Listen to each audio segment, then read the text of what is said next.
പട്ടം SCT ഹോസ്പിറ്റലിലെ emergency department chief doctor Binu bright ആണ് നമുക്കൊപ്പം ചേരുന്നത്. ഡോക്ടർ നമസ്കാരം. നമസ്കാരം. നമ്മുടെ നാട്ടിൽ ഇപ്പോൾ ആക്സിഡന്റുകൾ ഭയങ്കരമായിട്ട് കൂടിക്കൊണ്ടിരിക്കുക. പ്രത്യേകിച്ച് നമ്മൾ ഈ സ്കൂളൊക്കെ തുറന്ന സമയമായതുകൊണ്ട് തന്നെ ഒരുപാട് ആക്സിഡന്റുകൾ നമ്മൾ മക്കളുമാരെയൊക്കെ നമുക്ക് സ്കൂളിലേക്ക് വിടാനും അല്ലെങ്കിൽ അവരോടൊപ്പം നമ്മൾ ചെന്ന് നിന്നാൽ പോലും ഉം. അപകടം നമുക്ക് ഒഴിവാക്കാൻ പറ്റുന്നില്ല. കാരണം കഴിഞ്ഞ ദിവസം തന്നെ നമ്മൾ കൊല്ലത്ത് കൊട്ടാരക്കരയിൽ കണ്ടതാണ്. ഒരു ടിപ്പർ ലോറി വന്ന് ബസ് സ്റ്റോപ്പിലേക്ക് ഇടിച്ചു കയറി ഉം. 3 ജീവനാണ് നമുക്ക് നഷ്ടപ്പെട്ടത്. ഉം. കുറച്ച് പേർക്ക് പരിക്കും പറ്റിയിട്ടുണ്ട്. അതെ. ശരിക്കും നമ്മുടെ നാട്ടിൽ ആക്സിഡന്റുകൾ ഇങ്ങനെ വരികയാണോ ചെയ്യുന്നത്? ഒന്നാമത്തെ കാര്യം. രണ്ടാമത്തെ ചോദ്യം എന്ന് പറഞ്ഞാൽ ഈ ആക്സിഡന്റ് സമയത്ത് ആൾക്കാരിങ്ങനെ തിങ്ങിക്കൂടാറുണ്ട്. ഉം. അങ്ങനെ കൂടുന്ന അവർ പലരും നോക്കി നിൽക്കാറാണ് ചെയ്യുന്നത്. കാരണം പലർക്കും ഭയമാണ് എന്ത് ചെയ്യണം എന്നുള്ളത് അറിയാതെ. ഉം. ശരിക്കും നമ്മൾ ഈ ആക്സിഡന്റ് ഫേസ് ചെയ്യുമ്പോൾ ആ ഒരു മൊമെന്റിൽ നമ്മൾ എന്താണ് നമുക്ക് ആദ്യമായിട്ട് ചെയ്യാൻ പറ്റുന്നത്? നമ്മൾ നോക്കുവാണെങ്കിൽ നമ്മുടെ എമർജൻസി ഡിപ്പാർട്ട്മെന്റാണ് ഏറ്റവും കൂടുതൽ ആക്സിഡൻസ് വന്ന് ഫസ്റ്റ് വിസിറ്റ് വരുന്നത്. അപ്പോൾ അങ്ങനെ നോക്കുവാണെങ്കിൽ റീസെൻ്റ് കണക്കുകൾ എടുക്കുവാണെങ്കിൽ കേരളത്തിലെമ്പാടും ആക്ച്വലി ആക്സിഡൻസിൻ്റെ എണ്ണം കൂടി വരുന്നതായിട്ട് കാണപ്പെടുന്നുണ്ട്. അത് പ്രധാന കാരണം നമ്മളിപ്പോൾ മിക്ക ആൾക്കാരും പണ്ടിപ്പം നടന്നു പോകുന്ന ആൾക്കാർ നമ്മൾ സ്കൂട്ടർ മേടിക്കുന്നു, കാറ് മേടിക്കുന്നു. കാരണം ഇപ്പോൾ അത് കൂടുതൽ അക്സസിബിൾ ആണ് പല ആൾക്കാർക്കും. അതുകൊണ്ട് നമ്മൾ നിലത്തിറങ്ങുന്ന കാറിൻ്റെയും വണ്ടികളുടെയൊക്കെ എണ്ണം കൂടുന്നുണ്ട്. അപ്പോൾ അതുകൊണ്ട് തന്നെ സ്വാഭാവികമായും ആക്സിഡൻസിൻ്റെ എണ്ണം കൂടുന്നതായിട്ട് കാണുന്നുണ്ട്. രണ്ടാമത് പലപ്പോഴും പറഞ്ഞ പോലെ നമുക്ക് ഈ ആക്സിഡൻസിൻ്റെ ഏറ്റവും വലിയ പ്രശ്നം വെച്ചാൽ ആക്സിഡൻസിന് പ്രത്യേകിച്ചൊരു പ്രായപരിധിയോ അല്ലെങ്കിൽ പ്രത്യേകിച്ചൊരു ഇതോ ഇല്ല. ആർക്കും എപ്പോഴും സംഭവിക്കാവുന്ന ഒരു സിറ്റുവേഷൻ ആക്സിഡൻറ്റ് എന്ന് പറയുന്നത്. അപ്പോൾ അത് നമുക്ക് ഒരിക്കലും ഒരു പ്രൊഡിക്റ്റബിൾ ആയിട്ടുള്ളൊരു കാര്യമല്ല. അപ്പോൾ ഇതിൽ ഏറ്റവും കൂടുതൽ നമ്മൾ ചെയ്യേണ്ടത് ഇങ്ങനെയുള്ള കാര്യങ്ങൾ എങ്ങനെ പ്രിവെൻറ്റ് ചെയ്യാം, അതേപോലെ വന്നു കഴിഞ്ഞാൽ എന്ത് ചെയ്യാമെന്നുള്ളത്. അവിടെയും ഇത് പ്രത്യേക സിറ്റുവേഷനാണ് ആക്സിഡൻറ്റ് എന്ന് പറയുന്നത്. അതായത് നടക്കുന്ന സമയത്ത് ഈ വ്യക്തിയുടെ ചുറ്റുമുള്ള ആൾക്കാർക്കായിരിക്കും എന്തെങ്കിലും ഇമ്മീഡിയറ്റ്ലി ചെയ്യാൻ പറ്റുക. അപ്പോൾ നമ്മൾ സാധാരണ ഗോൾഡൻ അവർ എന്ന് പറയും. അതായത് മിക്ക ആക്സിഡൻസിലും ചെയ്യുന്ന ഫസ്റ്റ് മണിക്കൂറിൽ ചെയ്യുന്ന ഇൻ്റർവെൻഷൻസ് ആയിരിക്കും അയാളുടെ ലൈഫ് പോലും സേവ് ചെയ്യാനായിട്ട് പലപ്പോഴും ഹെൽപ്ഫുൾ ആവുക. അപ്പോൾ ഈ സമയത്ത് മിക്കവാറും കൂടെയുള്ള ആൾക്കാർ ചുറ്റുപാടുമുള്ള പബ്ലിക് ആയിരിക്കും. ഇവർക്ക് എന്ത് ചെയ്യണമെന്നൊരു ഐഡിയ ഉണ്ടെങ്കിൽ പലപ്പോഴും ആളുടെ ലൈഫ് സേവ് ചെയ്യപ്പെടുന്നു, ഇല്ലെങ്കിൽ പലപ്പോഴും നമുക്ക് നഷ്ടപ്പെടുന്നു എന്നുള്ളതാണ് നമ്മൾ പലപ്പോഴും കാണുന്നത്. അപ്പോൾ എന്ത് ചെയ്യാൻ പറ്റും? ഒരാൾ അതിൽ ആക്സിഡൻറ്റ് കിടക്കുകയാണെങ്കിൽ നമ്മൾ ഫസ്റ്റ് ചെയ്യേണ്ടത് ആ ആളെ അപ്രോച്ച് ചെയ്യുമ്പോൾ നമ്മുടെ സേഫ്റ്റി നോക്കുക. ഒരാൾക്ക് ആക്സിഡൻറ്റ് എന്തെങ്കിലും സിറ്റുവേഷൻ ഉണ്ടായി കാണും, ഒരു വണ്ടി ഇടിച്ച് തെറിപ്പിച്ചായിരിക്കാം. പക്ഷേ ചിലപ്പോൾ നമ്മൾ ഹെൽപ്പ് ചെയ്യുമ്പോൾ നമുക്കും വീണ്ടും ഒരു അവിടെ ഉണ്ടാകാനുള്ള സാധ്യതയുണ്ട്. അപ്പോൾ ഒരു സെക്കൻഡ് വിക്ടിം ആവാതിരിക്കാൻ എപ്പോഴും ശ്രദ്ധിക്കുക. അടുത്ത് പോയതിനു ശേഷം നമ്മൾ ഫസ്റ്റ് നോക്കേണ്ട കാര്യം നമ്മൾ എന്തെങ്കിലും ഹെൽപ്പ് ഇനിഷ്യേറ്റീവ് മുമ്പ് തന്നെ ഹെൽപ്പ് ആക്ടിവേറ്റ് ചെയ്യുക അല്ലെങ്കിൽ ഹെൽപ്പ് വിളിക്കുക. ഒരിക്കലും ഒരു ആക്സിഡൻറ്റിൽ ഇങ്ങനത്തെ ഒരു വ്യക്തിനെ ഒറ്റയ്ക്ക് നമുക്ക് സഹായിക്കാൻ പറ്റില്ല. ഒന്നുകിൽ ആളെ വിളിച്ച് കൂട്ടുക, അല്ലെങ്കിൽ നമ്മുടെ ഫോൺ ഉണ്ടെങ്കിൽ ആംബുലൻസ് കോൾ ചെയ്യുക. ഇതിനൊക്കെ ശേഷം മാത്രം നമ്മൾ ബാക്കി എന്തെങ്കിലും സഹായം ചെയ്യാനായിട്ട് തുടങ്ങുക. നമുക്ക് ചെയ്യാവുന്ന കാര്യങ്ങൾ നമ്മൾ നോക്കുക വെച്ചാൽ ഫസ്റ്റ് ചെയ്യേണ്ടുന്നത് ഈ വ്യക്തിനെ ഒരു സേഫ് ആയിട്ടുള്ള സിറ്റുവേഷനിലോട്ട് കൊണ്ടെത്തിക്കുക എന്നുള്ളതാണ്. ഇപ്പോൾ റോഡ് കിടക്കുന്ന വ്യക്തിയാണെങ്കിലും പറ്റുമെങ്കിൽ ഒരു പെരിമീറ്റർ തീർത്ത് വണ്ടികൾ വഴിയിൽ ബ്ലോക്ക് ചെയ്യുക. ആ ഏരിയയിൽ നിന്ന് ആ ആളെ പ്രൊട്ടക്റ്റ് ചെയ്യുക എന്നുള്ളതാണ് ഏറ്റവും ഇമ്പോർട്ടൻറ്റ്. പറ്റുന്നത്രയും ഈ വ്യക്തിനെ അനക്കാതിരിക്കാൻ ശ്രദ്ധിക്കുക. നമ്മൾ സാധാരണ നമ്മുടെ ഇപ്പോൾ എന്തെങ്കിലും ഒരു മെഡിക്കൽ എമർജൻസി ഉണ്ടാവും, നമുക്ക് പെട്ടെന്ന് ആ വ്യക്തിനെ നമ്മൾ ചരിച്ച് കിടത്താറൊക്കെയുണ്ട്. പക്ഷേ ആക്സിഡൻറ്റ് വിക്ടിംസ് അങ്ങനെയല്ല. അല്ല, ഏറ്റവും പ്രധാന കാരണം വെച്ചാൽ നട്ടെല്ലാം ഉണ്ടാകുന്ന ഇഞ്ചുറീസാണ്. ഈ പരിക്കുകൾ ഏറ്റവും പ്രധാനം നമ്മുടെ കഴുത്തിൻ്റെ ഭാഗത്തുള്ള ഇഞ്ചുറീസാണ്. കാരണം നമ്മുടെ തല എപ്പോഴും മൊബൈലാണ്. അപ്പോൾ നമ്മളിങ്ങനെ ആളെ എടുക്കുമ്പോഴത്തേക്കും തല ബാക്കിലോട്ട് പോയാൽ തന്നെ നമ്മുടെ സ്പൈൻ, നമ്മുടെ സർവൈക്കൽ സ്പൈനൽ ഇഞ്ചുറി ഉണ്ടായിട്ട് അരയ്ക്ക് ഇപ്പോൾ തളർന്നു പോകാനും ശ്വാസം നിൽക്കാനുള്ള സാധ്യതയുണ്ട്. അതായത് നമ്മൾ സഹായിക്കാൻ പോയി കഴിഞ്ഞാൽ നമ്മൾ അത് മാറും. അതെ, തീർച്ചയായും. അപ്പോൾ അതുകൊണ്ട് തന്നെ നമ്മൾ ഇങ്ങനെയുള്ള വ്യക്തികളെ ഹാൻഡിൽ ചെയ്യുന്നത് വളരെ കെയർഫുൾ ആയിട്ട് അയക്കണം. അപ്പോൾ നമ്മൾ ഒരു പൊതുജനം മനസ്സിലാക്കേണ്ടത് ഫസ്റ്റ് ഹെൽപ്പ് വിളിക്കുക. ഈ ആൾക്ക് കിടക്കുന്ന സിറ്റുവേഷൻ തന്നെ ആൾക്ക് സംസാരിക്കാൻ പറ്റുന്നുണ്ട്, അല്ലെങ്കിൽ വലിയ ബുദ്ധിമുട്ടില്ലെന്നുണ്ടെങ്കിൽ ആ ആളുടെ കൂടെ ആയിരിക്കുക. മാക്സിമം അയാളെ മൂവ് ചെയ്തിരിക്കാൻ ശ്രദ്ധിക്കുക. പക്ഷേ അയാളുടെ സിറ്റുവേഷൻ അപകടമാണ്, അയാളെ അവിടെ നിന്ന് മാറ്റിയേ പറ്റുള്ളൂ നിർബന്ധമാണെങ്കിൽ അയാളെ മാറ്റുമ്പോഴത്തേക്കും 3-4 പേര് ചേർന്ന് അയാളുടെ ബോഡി മൊത്തത്തിലായിട്ട് എടുത്തിട്ട് ഒരാളെപ്പോഴും നെക്കിനടിയിലും തലയും കൂടി സപ്പോർട്ട് ചെയ്ത് വേണം നീക്കാനായിട്ട്. തല ഒരിക്കലും മൂവ്മെൻറ്റ് നമ്മൾ അലോ ചെയ്യാൻ പാടില്ല ആക്സിഡൻ്റ് ഉള്ള പേഷ്യൻസിൽ. അതേപോലെ പറ്റുമെങ്കിൽ 3-4 പേര് ചേർന്ന് മൊത്തത്തിൽ വേണം എടുത്തായിട്ട് മാറ്റേണ്ടത്. ഓക്കെ. അപ്പോൾ ഈ നമ്മൾ ആദ്യം ഡോക്ടർ പറഞ്ഞല്ലോ ആംബുലൻസ് വിളിക്കുക അല്ലെങ്കിൽ വേറെ പോലീസിനെ വിളിക്കുക എന്നുള്ള സിറ്റുവേഷൻസ് ഏത് സാഹചര്യത്തിലാണ്, എങ്ങനെയുള്ളൊരു ആക്സിഡന്റ് ഉണ്ടാകുമ്പോഴാണ് നമ്മൾ ആദ്യം ആംബുലൻസും അല്ലെങ്കിൽ അതുപോലെ പോലീസ് സർവീസിനെയൊക്കെ വിളിക്കേണ്ടത്? നമുക്ക് പോലീസിനൊക്കെ ഉള്ള ആക്ച്വലി സെക്കൻഡ് പ്രയോറിറ്റിയാണ്. ആംബുലൻസ് ആണ് ഏറ്റവും ഇവിടെ ഇമ്പോർട്ടൻസ് വെച്ചാൽ ആക്ച്വലി ആംബുലൻസ് അത് പല എക്യുപ്മെൻറ്റ്സ് നമ്മുടെ ഇങ്ങനത്തെ ട്രോമ വിക്ടിംസ് ഒരുപാട് ഹെൽപ്ഫുൾ ആവുന്ന എക്യുപ്മെൻറ്റ്സ് ഉണ്ട്. എസ്പെഷ്യലി സ്പൈൻ ബോർഡ്, അതായത് നമ്മൾ സ്പൈൻ സ്റ്റെബിലൈസ് ചെയ്യുന്ന ബെഡുണ്ട്, എന്താ പറയുക, ബോർഡ്സ് അവൈലബിൾ ആണ്. അപ്പോൾ നമ്മൾ ഇതിൽ ഷിഫ്റ്റ് ചെയ്യുമ്പോഴത്തേക്കും ഇങ്ങനത്തെ ഇഞ്ചുറീസ് ഉണ്ടാവാനുള്ള ചാൻസ് കുറയും. രണ്ടാമത് ബ്ലീഡിംഗ് ഒക്കെ ഉണ്ടാകുന്ന പേഷ്യൻസിൽ നമുക്ക് അവൈലബിൾ ആയിട്ടുള്ള ഡ്രസ്സിങ്ങും ഗോസ് പാഡ്സ് ഇതൊക്കെ ആംബുലൻസിൽ എപ്പോഴും അവൈലബിൾ ആയിരിക്കും. അതേപോലെ പല ഇപ്പോഴത്തെ മിക്ക ആംബുലൻസും ട്രെയിൻഡ് ഒരു പേഴ്സണലും മിക്കപ്പോഴും ആംബുലൻസിൽ ഉണ്ടാവാറുണ്ട്. അതായത് ഞാൻ ചോദിക്കുന്നത്, നമ്മൾ ഈ ആക്സിഡന്റിന്റെ സീൻ നമ്മൾ കൃത്യമായിട്ട് ആംബുലൻസ് കാരെ അറിയിക്കണോ? കാരണം അതനുസരിച്ചുള്ള ആംബുലൻസ് ആയിരിക്കും അപ്പോൾ അയക്കുന്നത്. തീർച്ചയായും. പലപ്പോഴും നമ്മൾ ആക്ച്വലി വിളിക്കുമ്പോൾ പ്രത്യേകിച്ചും വിട്ടുപോകുന്ന നമ്മൾ ശ്രദ്ധിക്കാതെ വന്ന കാര്യങ്ങൾ നമ്മൾ ആംബുലൻസ് വിളിക്കുമ്പോൾ ശ്രദ്ധിക്കേണ്ടത് എത്ര വിക്ടിംസ് ഉണ്ട്. ഒന്നിൽ കൂടുതൽ പലപ്പോഴും ഉണ്ടാവാൻ ചാൻസ് ഉണ്ട്. ഇത്രയും എണ്ണം ഉണ്ടെങ്കിൽ ഒന്നിൽ കൂടുതൽ ആംബുലൻസ് വേണ്ടി വന്നേക്കാം. രണ്ടാമത് ആ ആളുടെ സിവിയറിറ്റി ഓഫ് ഇഞ്ചുറി, നമ്മൾ പറയുക ഇയാളുടെ കയ്യിൽ നിന്ന് ഒരുപാട് ബ്ലഡ് പോകുന്നുണ്ട്, ഇയാൾ അനക്കമില്ല, എന്നൊക്കെ പറയുകയാണെങ്കിൽ അതിനെ ബേസ് ചെയ്തുള്ള കുറച്ചുകൂടി അഡ്വാൻസ്ഡ് ആംബുലൻസ് സെൻഡ് ചെയ്യാൻ സർവീസ് പ്രൊവൈഡറിന് പറ്റും. ശരി. അപ്പോൾ അതേപോലെ തന്നെ നമുക്കിപ്പം എന്താ പറയുക, പെട്ടെന്ന് നമ്മളവിടെ എന്തെങ്കിലും ചെയ്യേണ്ട ആവശ്യമുള്ള സിറ്റുവേഷനാണ് നമുക്ക് പ്രയോറിറ്റൈസ് ചെയ്യേണ്ടി വരും. ആദ്യം ആരെ ഷിഫ്റ്റ് ചെയ്യണം എന്നൊക്കെയുള്ള ഈ ഒരു കാരണങ്ങളുണ്ട് തന്നെ നമ്മൾ എത്ര പേരുണ്ട്, ഇവരുടെ ഇഞ്ചുറീസ് എന്തൊക്കെയാണ്, പിന്നെ എക്സാക്ട് ലൊക്കേഷൻ എവിടെയാണ്, അവിടെ വരാൻ ആംബുലൻസ് വരെ ആക്സസ് പ്രശ്നം വല്ലതും ഉണ്ടോ, ഇതൊക്കെ നമ്മൾ മുൻകൂട്ടി പറഞ്ഞ് അവർക്ക് പ്രിപ്പയർ ആയിട്ട് വരാൻ പറ്റും. ഓക്കെ. ഈ പലപ്പോഴും നമ്മൾ കേട്ടിട്ടുണ്ട്, ഈ സിനിമകളിലൊക്കെ പലപ്പോഴും നമ്മൾ കണ്ടിട്ടുള്ളതാണ്, ഒരു 5 മിനിറ്റ് മുമ്പ് നിങ്ങൾ എത്തിച്ചിരുന്നെങ്കിൽ നമുക്കൊരു പക്ഷേ അയാളുടെ ജീവൻ രക്ഷിക്കാമായിരുന്നു, അല്ലെങ്കിൽ അയാൾക്ക് വേറെ എന്തെങ്കിലും നമുക്ക് കുറച്ചുകൂടെ കാര്യങ്ങൾ ചെയ്യാമായിരുന്നു എന്നൊക്കെ.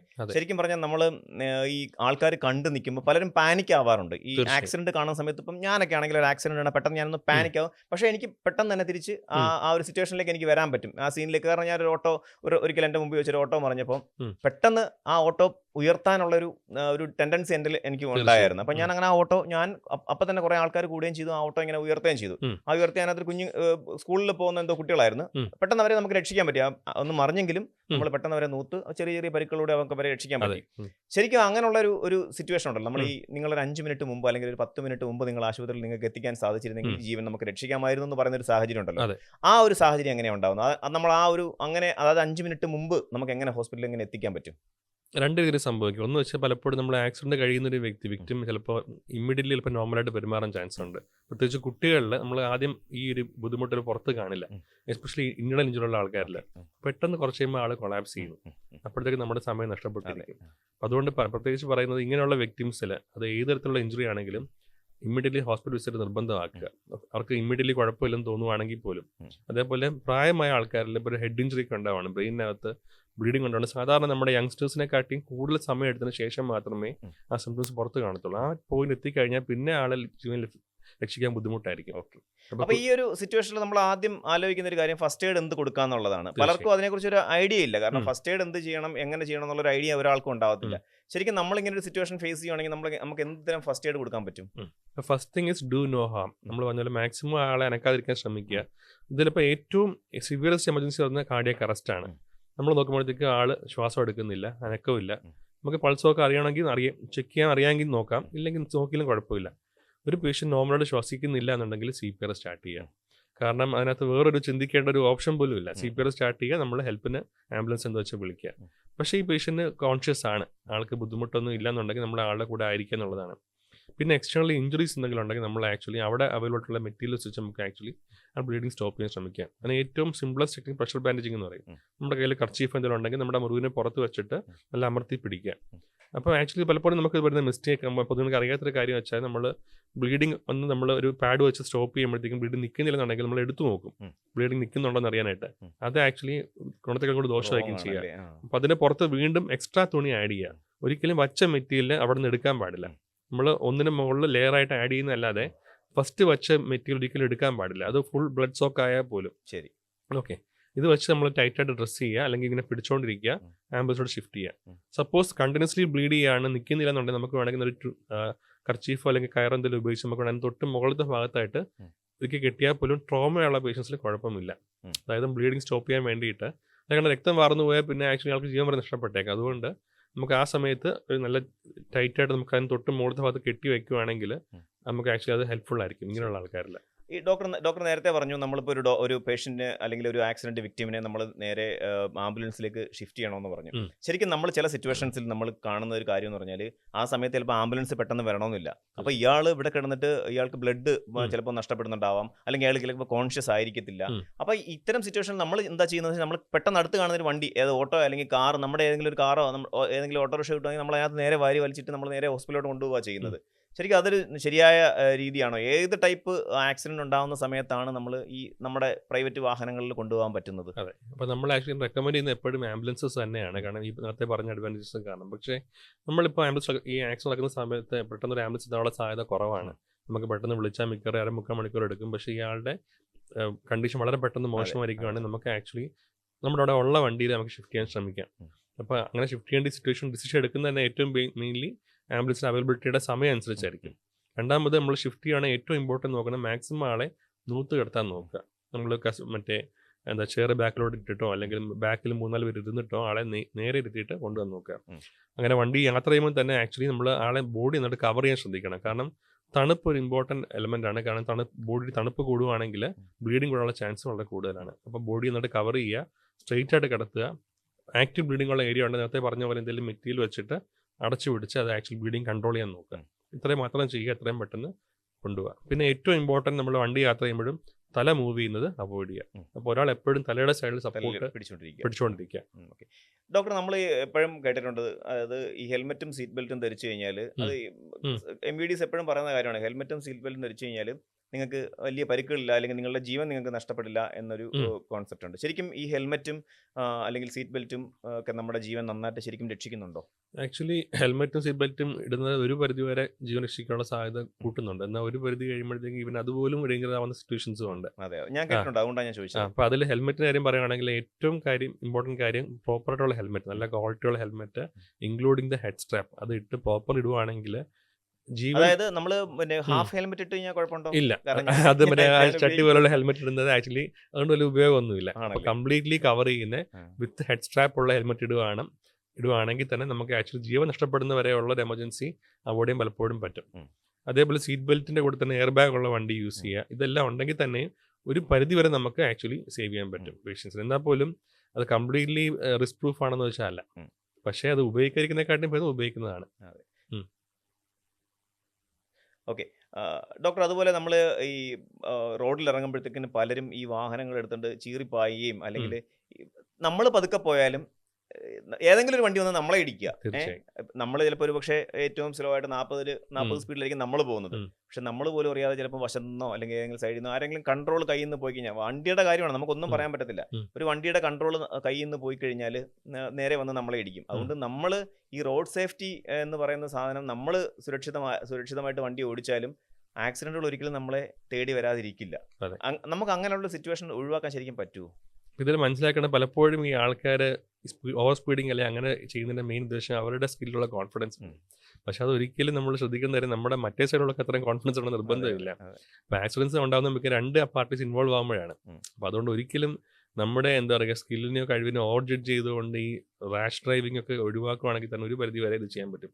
ഒരു സിമ്പിൾ എക്സാമ്പിൾ പറയുന്നത്, നമ്മൾ ഇപ്പോഴത്തെ ഒരു വളരെ അപകടമായി കാണുന്ന ട്രെൻഡ് എന്ന് വെച്ചാൽ ടെക്സ്റ്റിംഗ് അല്ലെങ്കിൽ കോളിംഗ് വൈൽ ഡ്രൈവിംഗ് ആണ്. ശരി, നമ്മൾ 60 കിലോമീറ്റർ സ്പീഡിൽ പോകുന്ന ഒരു കാറ് സ്പീഡിൽ പോവുകയാണെങ്കിൽ ഒരു 3 സെക്കൻഡ് നമ്മൾ ജസ്റ്റ് ഒന്ന് താഴോട്ട് നോക്കുകയാണെങ്കിൽ ഒരു 12 കാറ് അടുപ്പിച്ചിടുന്ന അത്രയും ഡിസ്റ്റൻസ് നമ്മൾ കവർ ചെയ്ത് കഴിയും. അത് 50 മീറ്ററോളം നമ്മൾ 3 സെക്കൻഡ്സിൽ കവർ ചെയ്യും. അത് മതി നല്ല ആക്സിഡന്റ് ഉണ്ടാവാൻ, ഇതേപോലെ ഒരു ആൾ ഇടിച്ചിടാനൊക്കെ. അപ്പോൾ അതുകൊണ്ട് അതൊരിക്കലും റെക്കമെൻഡ് അല്ല. കംപ്ലീറ്റ്ലി അവോയ്ഡ് ചെയ്യാൻ തന്നെ ഒരു പരിധി വരെ നമുക്ക് ആക്ച്വലി ചെയ്യാം. അല്ല, ഡോക്ടർ പറഞ്ഞ പോലെ തന്നെ കോൺഫിഡൻസ് എന്ന് പറഞ്ഞ ആൾക്കാർക്ക് കൂടുതല, പ്രത്യേകിച്ച് ഈ നമ്മൾ ലിക്വർ ഒക്കെ കഴിച്ചിട്ട്, തീർച്ചയായും സ്വല്പം ഡ്രിങ്ക്സ് ഒക്കെ കഴിച്ചിട്ട് നമ്മൾ കുറച്ച് ഹൈ ആയിരിക്കും. നമ്മളപ്പോൾ അത് നമ്മൾ വിചാരിക്കുന്നതാ, ഞാൻ പലപ്പോഴും അങ്ങനെ പോയിട്ടുണ്ട്, ഞാൻ ഡ്രിങ്ക്സ് കഴിച്ച് ഞാൻ വണ്ടി ഓടിച്ചിട്ടുണ്ട്. പക്ഷേ ഇവർ അപ്പുറത്തെ സൈഡിലുള്ള ആൾ അത്രയും കോൺഫിഡന്റോ കഴിവുള്ള ആളോ ആയിരിക്കില്ല, പഠിക്കുന്ന ഒരാളായിരിക്കാം, അതൊക്കെ അല്ലെങ്കിൽ ഒരു പെഡസ്ട്രിയൻ ആയിരിക്കാം. ഇപ്പോൾ ഒരുപാട് പെഡസ്ട്രിയൻ മിസസ് ആക്സിഡൻസ് കാണുന്നുണ്ട്. ആക്ച്വലി നടന്നു പോകുന്ന ആൾക്കാർ ഇടിച്ചിട്ട്, അതാണ് ഏറ്റവും ആക്ച്വലി നമുക്ക് ഇതായിട്ട് തോന്നുന്നത്. ഈ ഡോക്ടർ പറഞ്ഞ പോലെ ഈ കാറിലും അതുപോലെ മോട്ടോർ സൈക്കിളിലൊക്കെ പോകുന്ന ആൾക്കാർ, അവർ ഈ ആക്സിഡന്റ് ഒഴിവാക്കാൻ എന്തൊക്കെ പ്രിക്കോഷൻസ് അവർക്ക് എടുക്കാൻ പറ്റും? ഒന്ന്, അവോയ്ഡ് ഓവർ സ്പീഡിങ്. നമ്മൾ ഒരു രീതിയിലും ആക്ച്വലി റെക്കമെൻഡ് ചെയ്യുന്നത് അതൊന്നും പറഞ്ഞാൽ നടക്കുന്ന കാര്യമൊന്നുമല്ലോ. കാരണം അത് കുറ്റപ്പെടുത്തുകയല്ല ഞാൻ ശരിക്കും പറഞ്ഞാൽ. ഇപ്പം ഒരു ഉദാഹരണം പറയുകയാണെങ്കിൽ, നമുക്കിപ്പോൾ 10 മണിക്ക് ഓഫീസിൽ ലോഗിൻ ചെയ്യണം. നമ്മൾ എന്ത് ചെയ്യും? നമ്മളിപ്പോൾ ഒരു 9:50 വീട്ടിൽ നിന്ന് ഇറങ്ങുന്നത്. 10 മിനിറ്റുള്ള ദൂരേ ഉണ്ടാവത്തുള്ളൂ. അത് എപ്പോഴും ഒരു കോൺഫിഡൻസ് ആണ്, നമുക്ക് 10 മിനിറ്റ് കൊണ്ട് എനിക്ക് എത്താം. പക്ഷെ നമ്മൾ ഇറങ്ങുന്ന സമയത്ത് റോഡിൽ കുറച്ച് ട്രാഫിക് കൂടുതലാണ്. ചിലപ്പോൾ അവിടെ എന്തെങ്കിലും ഒരു വർക്ക് നടക്കുന്നത്, റോഡിൽ എന്തെങ്കിലും ഒരു പെട്ടെന്ന് രാത്രിയിൽ ഒരു എന്തെങ്കിലും വർക്കായി പൈപ്പ് പൊട്ടി അവിടെ വർക്ക് നടക്കുന്നത്. അപ്പം നമുക്ക് എന്ത് ചെയ്യാൻ പറ്റില്ല, നമുക്ക് വേറൊരു വഴി കൂടെ നമുക്ക് കറന്ന് പോകേണ്ടി വരും. അപ്പം നമ്മുടെ ഈ 10 മിനിറ്റ് എന്നുള്ള ലോഗിൻ ടൈം നമുക്ക് ചിലപ്പോൾ നഷ്ടപ്പെടും. അത്തരം സിറ്റുവേഷൻസിൽ ആൾക്കാർ ഓവർ സ്പീഡിൽ പോകും. അപ്പം അത് നമുക്ക് എന്തായാലും എനിക്ക് തോന്നുന്നില്ല ഒഴിവാക്കാൻ പറ്റുന്നത്. രണ്ട്, നമുക്ക് ചെയ്യാൻ പറ്റുന്ന ഒരു കാര്യം എന്ന് പറഞ്ഞാൽ ഈ അന്നത്തെ ലോഗിൻ പോട്ടെന്ന് വെക്കുക അല്ലേ.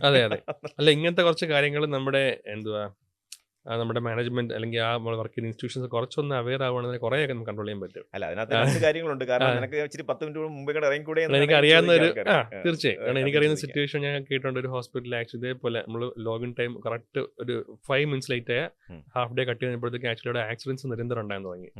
ഈവൻ റെഗുലറിൽ വരുന്ന ഡോക്ടേഴ്സ് പോലും ആക്സിഡൻസ് ഉണ്ടായ സിറ്റുവേഷൻ ഉണ്ടായിട്ടുണ്ട്. എന്ന് പറഞ്ഞു ഇനി ഇതിനിടയ്ക്ക് ഞാൻ വളരെ ഒരു മിഥ്യാധാരണ പലർക്കും ഉണ്ട്. അതായത് നമ്മളൊരു ആക്സിഡന്റ് നടന്നു കഴിഞ്ഞാൽ അവൻ അപ്പം തന്നെ എഴുന്നേറ്റ് സംസാരിച്ച് ആ കാര്യങ്ങളൊക്കെ എല്ലാവരെയും മനസ്സിലാക്കി, അവൻ കോൺഷ്യസ് ആണ്, അവന് കാര്യങ്ങളൊക്കെ മനസ്സിലാവുന്നുണ്ട്, സിറ്റുവേഷൻ അവന് ഓക്കെ ആണ്, അവനെ വേണമെങ്കിൽ നമുക്ക് നടത്തി ഹോസ്പിറ്റലിൽ കൊണ്ടുപോകാം എന്നുള്ള സിറ്റുവേഷൻ ഉണ്ടാവുന്ന സാഹചര്യങ്ങൾ പലപ്പോഴും ഉണ്ടായിട്ടുണ്ട്. പക്ഷേ ഈ ഇങ്ങനെ ഉണ്ടായ സിറ്റുവേഷൻ ഉണ്ടായ ആൾ ചിലപ്പോൾ ഹോസ്പിറ്റലിൽ എത്തിക്കഴിയുമ്പോഴത്തേനും അയാളുടെ കംപ്ലീറ്റ് കണ്ടീഷൻ അങ്ങ് മാറും. ശരിക്കും അങ്ങനെ ഒരു സമയത്ത് ഈ ആക്സിഡന്റ് നടക്കുന്ന സമയത്ത് അയാൾ കോൺഷ്യസ് ആണ്, അയാൾ എഴുന്നേറ്റ് സംസാരിക്കുകയാണ്, അല്ലെങ്കിൽ അയാൾക്ക് എനിക്കൊരു കുഴപ്പമില്ലെന്ന് പറയുന്ന ഒരാളിന് സേഫ് ആണോ? അത് പലപ്പോഴും പറ്റിപ്പോകുന്നത്. അതായത് ബേസിക്കലി ഇഞ്ചുറി നമ്മൾ പലപ്പോഴും പുറത്ത് കാണുന്നതിനെക്കാട്ടും കൂടുതൽ അകത്തുണ്ടാകുന്ന ആൾക്കാർക്ക് ഈ പറഞ്ഞ പോലെ എണീറ്റ് നടക്കുകയൊക്കെ ചെയ്യുന്നത്. കാരണം ഇമ്മീഡിയറ്റ്ലി ആ ഒരു അഡ്രിനൽ റഷിൽ ഒരിക്കലും ആ ഒരു പെയിനൊന്നും അനുഭവപ്പെടത്തില്ല. പക്ഷെ കുറച്ച് കഴിയുമ്പോഴത്തേക്കും മറ്റുള്ളവരെക്കാട്ടും സിവിയർ ആയിട്ടുള്ള ഒരു കണ്ടീഷനിലോട്ട് ഇവർ പോകാനുള്ള സാധ്യത കയറുന്നു. അപ്പോൾ എപ്പോഴും പറയുന്നത് ആക്സിഡന്റ് പറ്റിയ വിക്ടിംസ്, അത് ഏത് സൈസിലുള്ള ആൾക്കാരാണെങ്കിലും ഏത് ലെവലുള്ള ഇഞ്ചുറീസ് ആണെങ്കിലും അധികം അവരെ മൊബിലൈസ് ചെയ്യാതെ ഒരു വണ്ടിയിൽ എത്രയും പെട്ടെന്ന് അവരെ ഹോസ്പിറ്റലിൽ എത്തിക്കുക എന്നുള്ളതാണ്. ഈ അതുപോലെ തന്നെയാണ് പലപ്പോഴും തെറ്റിദ്ധാരണ പരത്തുന്ന ഒരു കാര്യം എന്ന് പറഞ്ഞാൽ ഈ തീപ്പൊള്ളലേറ്റിട്ടുണ്ടാവുന്ന ഇഞ്ചുറീസ്. അതെ, പലപ്പോഴും തീപ്പൊള്ളലേറ്റ് നല്ല രീതിയിൽ പൊള്ളിയാൽ പോലും ആൾക്കാർ ഭയങ്കര കോൺഷ്യസ് ആയിരിക്കും. ഒരാഴ്ചയോളം ചിലപ്പം ഇങ്ങനെ കണ്ടിന്യൂസ് അവർ സംസാരിക്കും, കാര്യങ്ങൾ പറയും, ട്രീറ്റ്മെന്റിലാണെങ്കിൽ പോലും. പക്ഷേ 1-2 ആഴ്ച കഴിയുമ്പോൾ ആള് മരണത്തിന് കീഴടങ്ങുന്ന സിറ്റുവേഷൻസ് നമ്മൾ സ്ഥിരം കേൾക്കുന്നതാണ്. നമ്മൾ വിചാരിക്കും രണ്ടുപേരും ഇപ്പോൾ കഴിഞ്ഞ ഒരു കോഴിക്കോട് തന്നെ വെച്ചിട്ടുണ്ടായ ഒരു ആക്സിഡന്റ്, കാറ് കത്തി ഉണ്ടായ ആക്സിഡന്റ്, ദമ്പതികൾ സഞ്ചരിച്ച കാറ് കത്തിയ ആക്സിഡന്റിൽ വൈഫ് ആദ്യം മരിച്ചു. അപ്പം ഹസ്ബൻഡ് പിന്നെ ഹോസ്പിറ്റലൈസ്ഡ് ആയി. പക്ഷേ ഏതാനും ദിവസങ്ങൾക്കുള്ളിൽ ഹസ്ബൻഡും മരണത്തിന് കീഴടങ്ങി. ശരിക്കും പൊള്ളൽ എങ്ങനെ ഈ ശതമാന കണക്ക്, സത്യത്തിൽ ഞങ്ങൾക്ക് സാധാരണക്കാർക്ക് ശതമാന കണക്കൊന്നും മനസ്സിലാവത്തില്ല.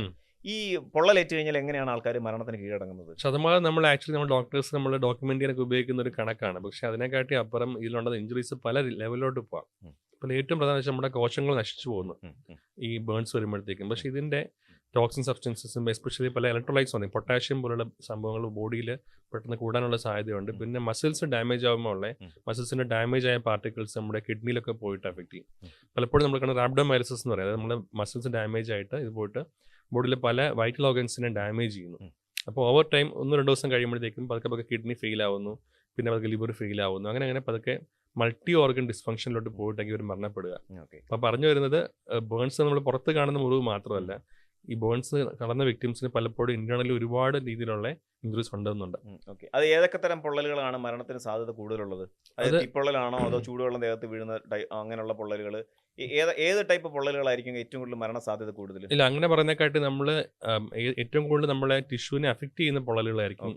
അതായത് ചൂടുവെള്ളം വീണാലും രണ്ട് ആക്ച്വലി ഇമ്പാക്ട് ഓൾമോസ്റ്റ് സെയിം ആണ്. പിന്നെ കുറച്ച് നമ്മൾ പുറത്ത് കാണാൻ വിസിബിളി കുറച്ചും കൂടി കരിഞ്ഞിരിക്കുക എന്നൊക്കെ ഉള്ളത് അല്ലാതെ, പക്ഷേ ചൂടുവെള്ളം ആണെങ്കിൽ പോലും ഡാമേജ് ഉണ്ടാവാനുള്ള കാര്യങ്ങൾ കൂടുതലാണ് ആക്ച്വലി. ഞാൻ പേഴ്സണലി ഒരു ചോദ്യം ചോദിച്ചിട്ട്, നമ്മൾ ഈ ആക്സിഡന്റുകളൊക്കെ കാണുമ്പോഴേ ഈ ചോര കാണുക, അല്ലെങ്കിൽ ഈ മാംസമൊക്കെ പുറത്ത് ചാടുക, കൈയൊക്കെ ഒടിഞ്ഞ് തൂങ്ങുന്ന അങ്ങനെയൊക്കെയുള്ള സിറ്റുവേഷൻസ് ഒക്കെ മെഡിക്കൽ കോളേജിന്റെ മുമ്പിലൊക്കെ നമ്മളൊന്ന് ജസ്റ്റ് പോയി നിന്ന് കഴിഞ്ഞാൽ ആംബുലൻസുകൾ ഇങ്ങനെ വന്ന് ചീറിപ്പാഞ്ഞ് വരുമ്പം നമ്മൾ ഓരോരുത്തരെ എടുത്തുകൊണ്ട് ഇങ്ങനെ പോകുന്ന കാണുമ്പോൾ നമുക്ക് ഭയങ്കര ഞെട്ടലുണ്ടാവും, നമുക്ക് ശരീരമൊക്കെ തളരുന്ന പോലൊക്കെ തോന്നും. നിങ്ങളുടെ ഡോക്ടേഴ്സ് ഇതെന്താണ് നിങ്ങളുടെ ഈ ആക്സിഡന്റുകൾ കാണുമ്പോൾ, ഇത്രയും ആക്സിഡന്റുകൾ കണ്ടിട്ട് നിങ്ങൾക്ക് മനസ്സിൽ എന്താണ് ശരിക്കും തോന്നുന്നത്? അത് മേ ബി എനിക്കൊന്ന് ഹാബിച്വൈസ്ഡ് ആയിരിക്കണം. ഓവർ ടൈം കണ്ട് ആക്ച്വലി നമ്മളെപ്പോഴും ഇങ്ങനത്തെ ഒരു കാണുമ്പോൾ നമ്മളെ ലോജിക്കിലേക്ക് തിങ്ക് ചെയ്യുക, ഇയാളെ എങ്ങനെ സേവ് ചെയ്യാൻ പറ്റില്ല, എന്തൊക്കെ ആയിരിക്കും ആൾക്ക് ബുദ്ധിമുട്ടെന്നായിരിക്കും നമ്മൾ ആക്ച്വലി. കാരണം മൈൻഡ് കംപ്ലീറ്റ്ലി ഷട്ട് ഡൗൺ ആവും. ബ്ലഡും അത് നമുക്ക് ആക്ച്വലി വിഷയമല്ല. നമ്മളിപ്പോൾ തൂങ്ങിടുന്ന ഒരു ബോഡിയാണ്, നമ്മൾ എത്രയും പെട്ടെന്ന് സ്റ്റെബിലൈസ് ചെയ്യാൻ നോക്കും. ശ്വാസം എടുക്കാൻ പറ്റുന്നുണ്ടോ, അയാൾക്ക് ബ്ലീഡിംഗ് ഉണ്ടോ, ഇതൊക്കെ നമ്മൾ ആക്ച്വലി ഫോക്കസ് ചെയ്യാം. അല്ല, കാരണം ഞാൻ ഈ എമർജൻസി ഡിപ്പാർട്ട്മെന്റിലെ ഡോക്ടേഴ്സ് നമ്മൾ ഓൾമോസ്റ്റ് എല്ലാ ദിവസവും ഭയങ്കര ആരാധന തോന്നുന്നു, അല്ലെങ്കിൽ അവർക്ക് ഭയങ്കര ബഹുമാനം തോന്നുന്ന ഒരു കാര്യമില്ല. കാരണം ഇത്രയും ഭയങ്കര ക്രിട്ടിക്കൽ സിറ്റുവേഷൻ, അല്ലെങ്കിൽ നമ്മൾ ഈ പറഞ്ഞ ഒരാൾ തൊടാൻ ബുദ്ധിമുട്ടുന്ന ഒരു സിറ്റുവേഷനിലായിരിക്കും പലരെയും കൊണ്ടുവരുന്നത്. പക്ഷെ അവരെ എല്ലാം കംപ്ലീറ്റ് നോക്കി അവർക്ക് അവരുടെ ജീവൻ രക്ഷിക്കാൻ ഡോക്ടേഴ്സ് കാണിക്കുന്നത്, അതിന് ഫസ്റ്റ് ഓഫ് ഓൾ ഞാൻ ഹാറ്റ്സ് ഓഫ് പറയുകയാണ്. കാരണം ഒരു എമർജൻസി ഡിപ്പാർട്ട്മെന്റിലെ ഡോക്ടർ എന്നുള്ള നിലയ്ക്ക് താങ്കളെ പോലുള്ളവർ കാണിക്കുന്ന ആ ഒരു സപ്പോർട്ട്, അല്ലെങ്കിൽ ഒരു സഹകരണം, അത് ഭയങ്കര വലുതാണ്. അപ്പോൾ അത് തീർച്ചയായിട്ടും അത് അംഗീകരിക്കപ്പെടേണ്ടതാണ്. അത് നമ്മൾ താങ്ക്ഫുൾ ആയിരിക്കുന്നു എപ്പോഴും. രണ്ടാമത്തെ ഒരു ചോദ്യം എന്ന് പറഞ്ഞാൽ, നമ്മൾ ഈ ആക്സിഡന്റ് ഉണ്ടാകുന്ന സമയത്ത് ഇപ്പം സപ്പോസ് ഒരു ഫാമിലി ട്രാവൽ ചെയ്യുന്ന ഒരു കാർ, അതിനകത്ത് അത് ആക്സിഡന്റ് ആവുകയാണ്. അപ്പം ഈ മുതിർന്നവരോടൊപ്പം തന്നെ അതിനകത്ത് കുട്ടികളും ഉണ്ടാവും. ഈ മുതിർന്നവർക്ക് കൊടുക്കുന്ന കെയറും കുട്ടികൾക്ക് കൊടുക്കുന്ന കെയറും ഒരേ കെയർ തന്നെയാണോ വേണ്ടത്, അതോ രണ്ടുപേർക്കും രണ്ട് തരത്തിലുള്ള കെയർ ആയിരിക്കും നമ്മൾ കൊടുക്കേണ്ടത്? അതൊരു ഇമ്പോർട്ടൻറ്റ് എലമെന്റ് ആണ്. കാരണം വെച്ചാൽ ഞാൻ നേരത്തെ പറഞ്ഞ പോലെ കുട്ടികൾ പ്രത്യേകിച്ചും അവരുടെ ബോഡി ഫിസിയോളജി കോമ്പൻസേറ്റ് ചെയ്യുന്ന ലെവൽ വളരെ കൂടുതലാണ് മുതിർന്നവരെക്കാട്ടി. ഇപ്പോൾ ചെറിയൊരു ബുദ്ധിമുട്ടുണ്ടെങ്കിൽ പല മുതിർന്നവരും ചിലപ്പോൾ കൊളാപ്സ് ചെയ്യാനുള്ള ചാൻസ് കമ്പാരിറ്റീവ്ലി നേരത്തെയാണ്. കുട്ടികൾ ആദ്യമൊക്കെ നല്ല കളിച്ചിരിച്ചിരിക്കും, പക്ഷേ കുറച്ച് കഴിയുമ്പോൾ അവരുടെ ബുദ്ധിമുട്ട് കൂടാനുള്ള സാധ്യതയുണ്ട്. അപ്പോൾ പറഞ്ഞു വന്ന ആക്സിഡന്റ് വിക്ടിംസിൽ കുട്ടികളാണെങ്കിൽ പോലും അവരാദ്യം ഓക്കെ ആണെങ്കിൽ പോലും അവരെ ഇമ്മീഡിയറ്റ്ലി ഹോസ്പിറ്റലിൽ കൊണ്ടുപോയി അവർക്ക് വൈദ്യ പരിശോധന ചെയ്യണം നിർബന്ധമാണ്. കാരണം അവർ പെട്ടെന്ന് കൊളാപ്സ് ചെയ്ത് കഴിഞ്ഞാൽ പിന്നെ അവർ പെട്ടെന്ന് വളരെ ഫാസ്റ്റ് ആയിട്ടായിരിക്കും ഡിറ്റീരിയോറേറ്റ് ചെയ്യുക. കാരണം വലിയവരെ പോലെ അല്ല, കുട്ടികൾ അവരെ മാക്സിമം ലിമിറ്റിന്റെ വരെ പിടിച്ചു നിൽക്കും. അല്ല, വലിയവരാണെങ്കിൽ നമുക്ക് പറയാൻ പറ്റും എനിക്ക് ഇന്നത്തെ വേദനയുണ്ട്, കുഴപ്പമില്ല. കുട്ടികൾ പക്ഷേ അല്ല, കുട്ടികൾ കാരണം പ്ലേഫുള്ളും കൂടി ആയതുകൊണ്ട് പലപ്പോഴും ചെറിയ ഇഞ്ചുറീസ് ഉണ്ടല്ലോ അവർ ആക്ച്വലി കുറച്ച് ആക്റ്റീവ് ഒക്കെ ആയിരിക്കും. നമുക്ക് കാണുമ്പോൾ വലിയ കുഴപ്പം തോന്നത്തില്ല, പക്ഷെ ഇന്റേണൽ ബ്ലീഡിംഗ് കൊണ്ടുള്ള ചാൻസ് ഉണ്ട് കുട്ടികളിൽ.